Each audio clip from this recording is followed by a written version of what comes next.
bandiraɓe am worɓe rewɓe nanoɓe fulfulde onon woɓe jooɗade hettuno kibaruji amin suudu télévision o wakkati assalamu aleykum e moɗon kori on ñalle e jaam ndelle miɗen ñaagui on fa hande yafumuel accon hakke pati accon hakkilloji moɗon handen wakkati o hono bandi e gorko Boubacar Boli kam jeyno hokkude ɗum wonno kibaruji amma o wawtu mo tawa ɗum wonno suudu assemblée ɗum wonno suudu député en ɗum saabi fa hande ko gadumi fa hande fam hokka on ɗum wonno kibaruji gaɗɗiɗi leydi meɗen ndelle keɓon sufanɓe suudu baba hono handen kibaruji ɗi yo taɓɓe tati aranen Allah fou en kalan haala ɗum wonno joƴƴinere laamiɗo leydi kam wonno Roch Marc Christian Kaboré e tawti fa hande toɓɓere ɗiɗo ɓeɗen en kalan ko haala konngol ngol o holli e fa hannden ɗum wonno tataɓere nden en kalan haala ɗum wonno golle makko ɗe o golli ndelle ke on famde suudu baba hono Roch Marc Christian Kaboré ñande no gay e ɗiɗi lewru ɗum wonno hita e lewru witin ndu en kam wonno lewru novembre ndu kam wonno lewru novembre ndun nden wonno nde o joƴƴina ɗum wonno nden wonno nde o heeɓi laamu woɗi joni hande beeto o wonno ko fa hannden o joƴƴina ɗum wonno du sesiyal laamu kam wonno ko jiyoton jonin o ɗum wonno mawɗo service biyeteɗo conseil constitutionnel kam wonno no jiyoton jonin o kam joƴƴinimo e dow sesiyal laamu ndelle li waɗana fa hande le cuural ɗum wonno biyetegal palais de sport waga 2000 e dow fa hande ardalngal himɓe hewɓe hay keɓon famde e banggal majjum fa hande hono laamiɓe hewɓe ƴuuri ɗum wonno leyɗe funnague hirnague sawal e tawti fa hande ɓaleri ngari fa hande fa kawra ɗum wonno e joƴƴinere Roch Marc Christian Kaboré hay ndelle keɓon famde suudu baba en fuɗe miccito yo lewru witinoon ndu kam wonno lewru novembre ndu no gay ɗiɗi muɗum nden wonno nde Roch Marc Christian Kaboré suɓa dow ɗum wonno laamiɓe sappo ɗiɗo wonnoɓe no filo laamu ndelle hande beeto nden wonno nde o joƴƴina dow sesiyal ɗum wonno laamu makko ɗum wonno duuɓi 5 wonno ko o laamoto fa hande leydi meɗen ɗum wonno Burkina Faso e ɓiɓɓe Burkina Faso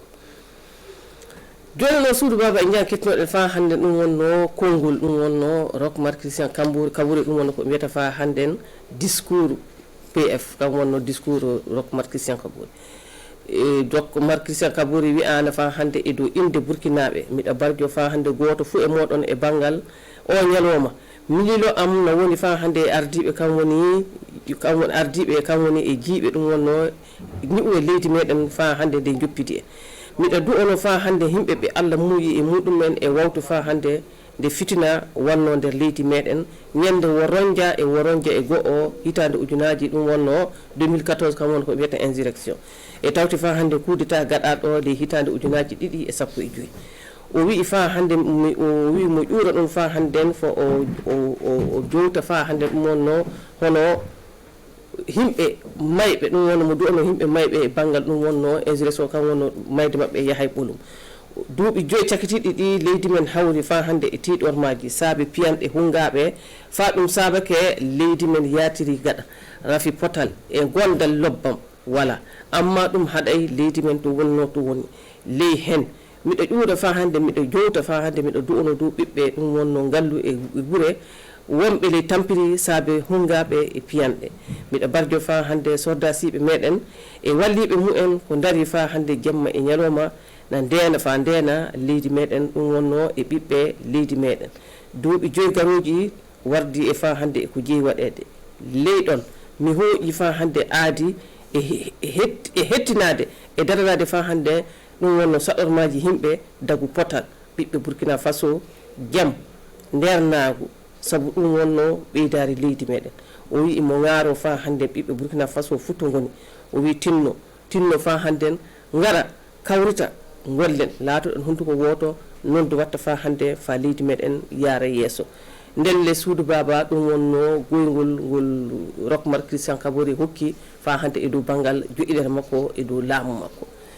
ndelle suudu baba jonin o en jettinno fa hande ɗum wonno kibaruji meɗen e halde fa hande haala ɗum wonno hono ne wonno no Roch Marc Christian Kaboré fuɗɗiri gurdam muɗum ele ɗum wonno e banggal politique e banggal majjum fa hannden en jaa kettinoɗen min e hooram o kettinto dande am sabu min wonno ɗon subaka o fa holla suudu baba noy wonno no Roch Marc Christian Kaboré wariri ɗum wonno ele laamu ele rawti fa hannden e politique ndelle en kettino ɗum wonno Hadja Oumou Diallo o suɓama laawal ngaldu fa o laamo leydi men kanko woni Roch Marc Christian Kaboré o rima kana ñande no gay e joyi lewru keeɗiru wundu hitande ujunere e keme jeenayi e woygo e jeɗɗi li galluɗo meɗen wakatugu ɗo e o fuɗɗi jande kampe makko leydi France ley hitande ujunere e keme jeenayi e capanɗe juɗɗi e joyi nde o wartuno ley leydi makko o natana ley dental ɗum wonno wiyeteɓe révolutionnaire nden Sankara waɗimo mawɗo suudu beemal ceede bi'etegal BIB ley hitande ujunere e keme jeenayi e capanɗe jeetati e nayyi fa yeehi hitande ujunere e keme jeenayi e capanɗe jeetati e jeenayi nden ko sakiti o naati ley gouvernement laamiɗo Blaise Compaoré toon o ardake service aji kewɗi fadde mo laato batta laamu arano duuɓi tati ɗuude hitande ujunere e keme jeenayi e capanɗe jeenayi e nayyi fa yeehi hitande ujunere e keme jeenayi e capanɗe jeenayi e jeegom ley hitande ujunere e keme jeenayi e capanɗe jeenayi e ɗiɗi o laatake député ndingu kadigo e dow inde parti biyeteɗo ODPMT e ley hitande ujunere e keme jeenayi e capanɗe jeenayi e jeɗɗi o laatake tokko ardo assemblée nden ko ley hitande ujunaji ɗiɗi e ɗiɗi o waɗa ardo assemblée duuɓi sappo kanko ɗum wonno fa hande ardo parti CDP gilla hitande ujunere e keme jeenayi e capanɗe jeenayi e jeenayi o tabintinama mawɗo CDP ley hitande ujunaji ɗiɗi e tati saabe rafi pamtiral e dow doygal biyetegal article 37 o yalti ley parti CDP ñande nayyi lewru janvier hitande ɗum wonno ujunaji ɗiɗi e sappo e nayyi kanko e himɓe rewtuɓe mo Simon Compaoré e Salif Diallo gaɗa maɓɓe ko foti yimɓe capanɗe jeɗɗo e ɗiɗo ndewtiɓe ley ɗon ñande no gay e joyi lewru ɗum wonno aranderu hitande ujunaji ɗiɗi e sappo e nayyi nden ɓe gaɗi parti MPP nden ɗum wonno nde ɓe ummini fitina mbiyaɗo insurrection ley hitande ujunaji ɗiɗi e sappo e nayyi fa saabi dillol laamiɗo kiɗɗo ndelle ley hitande ujunaji ɗiɗi e sappo e joyi o laatake laamiɗo hikka o ele hitande ujunaji ɗiɗi e nogay burkinaɓe cuɓakemo gati dow himɓe sappo e ɗiɗo filotoɓe laamu gaɗa o wiyama o heeɓi laamu konngol makko o wiyama imo nodda ɓiɓɓe Burkina Faso e himɓe lundiɓe laamu fuu ngara faaɓe kalda ley ɗon o wi'i du ke o laamiɗo ɓiɓɓe Burkina Faso fuu ayo sakiraɓe on worɓe rewɓe nanoɓe fulfulde ono woɓe joɗade kettino kibaruji amin suudu télévision o wakkati ɗi wonno kibaruji komin keɓani on subaka o e lasara o ndele wala fof ko heddi sana miɗon mbiyon ko fomon ay miɗa hollita fa hande suudu Mamadou hono hande lasara o ɗum wonno yamde nayyi nden wonno nde député en ɗum wonno suɓaɓe hikka ɓe kamɓe ɗum nden wonno nde ɓe joƴinte ɗum wonno cuura biyetegal assemblée fa hande ndelle sakiraɓe on worɓe rewɓe wala fof ko heddi sana miɗa wiyon ko fo moɗon bandi e gorko Élise Kabri kanko on o waran fa handen o hollita kibaruji ɗin e ɗum wonno e musikore Allah hollu en fa hande jaahudu jam e cellal assalamu aleykum e moɗon ko fomo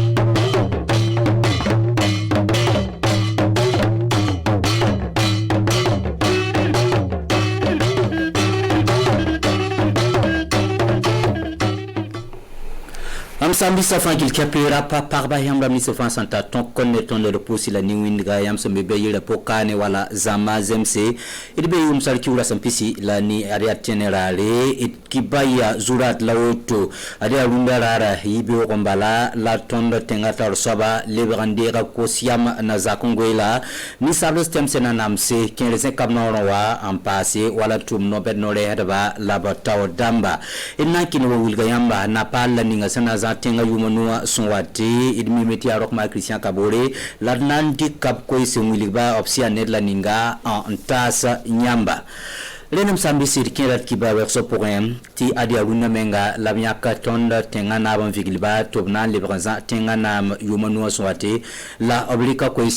sa pour nan liberté son programme ti idmi meti naba yaro ma Christian Kabore la ko sa pour ada wiliga me Burkina Faso nimbuidu mampus di la barka yamse sake lebandike nyakmam ti amya naba na zatenga ada wiliga me ti awakat bam son patin yimi ti bala sange se pour ramla nisba sande ngap tawle san satenga halen talanta runda andika ambasne bamba poso la barka kelin wilgame top tien ramla nisba son ko somnole octobre kiura son pista ne pista la yimra son lore 2014 yumda pora na yinenti Burkina Faso ya soba rundo wa kelin wilgame ado payime na mwendi kvala sinzindi septembre kiura son pila nunera son pigla yobe yum tusa ayibu la pigla noa son lore oposa nimba mafa neb kompmenga bayira nyinga buliga meti yuma noa son lora nyame titontenga tanso sorsa keme wa mwane sambu totore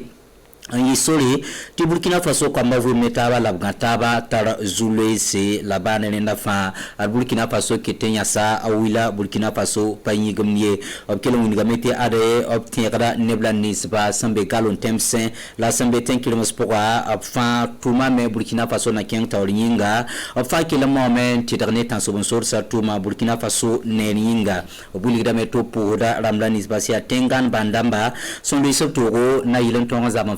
bayira obkelung wiligame ti ado posaram la nisba son kob menga na yilan tonre anzaban fara bayira obkelung wiligame ti yuma nuwa son wataba meme ti zulis beme la adianata pourra la zulis bamba nan tonron ampama yidigli obuligame ti zulis la nisba sembe ton tenga pour la zulis nisba nimbuda senten tare arbam mi tiri la bnalik ngesame ti zulis bamba tonron pam yidigli obgoma wala nisal ba na lebon comptable suguri la lebron envoyé taba obgoma la fina lebon waton tenga pour yo korona zinda Burkina Faso bala bilam tiele bamba sampanare adna yitoro ti ton tenga si Burkina Faso atonre enken tawle a yera pour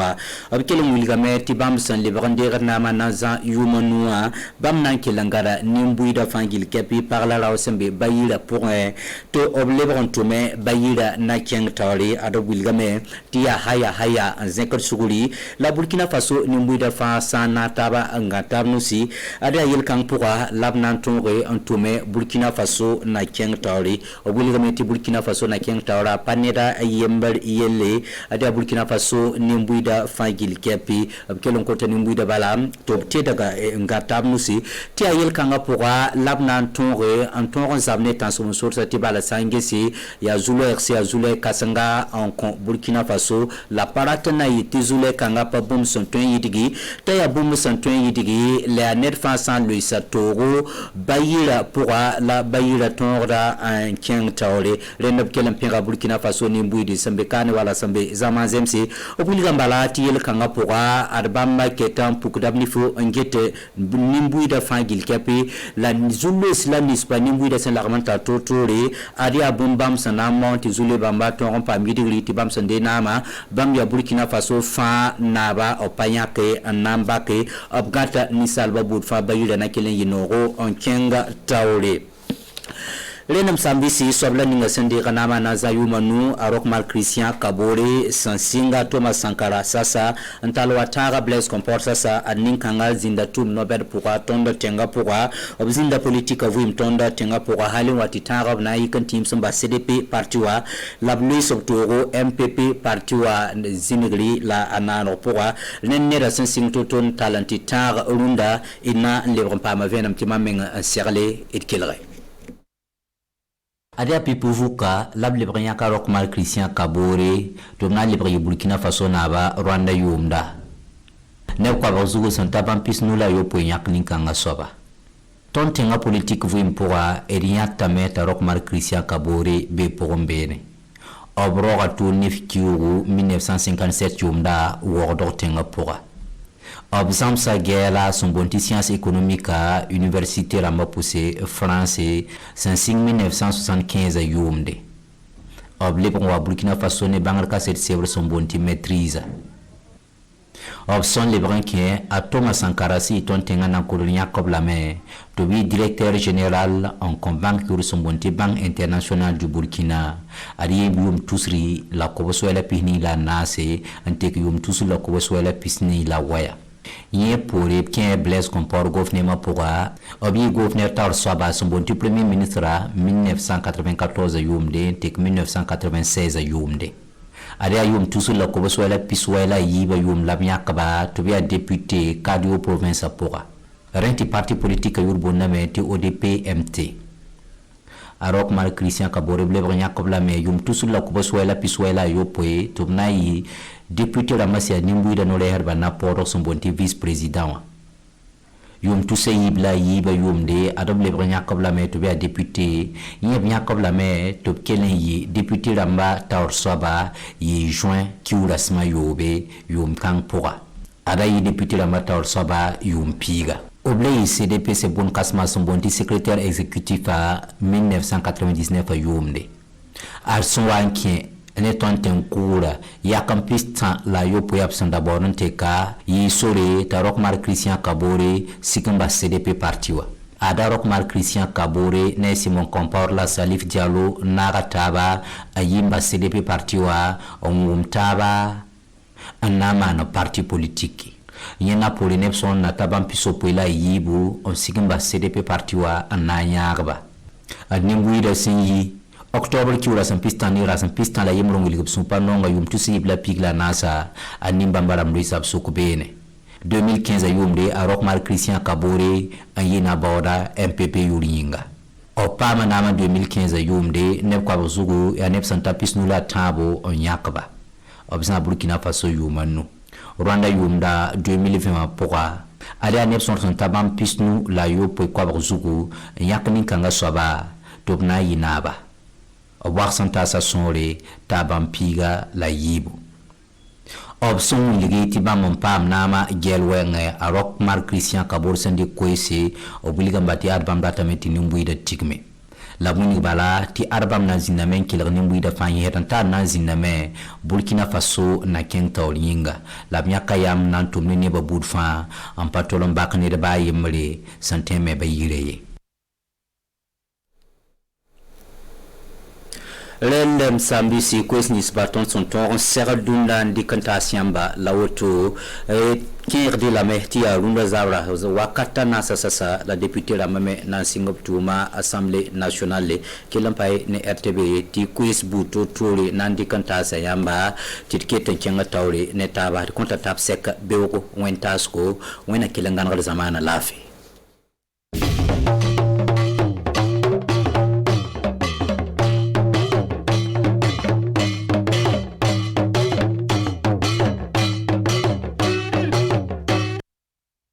Elle est née pour briller, elle est née pour servir les autres. Et la lumière qu'elle dégage, elle le met au service des femmes.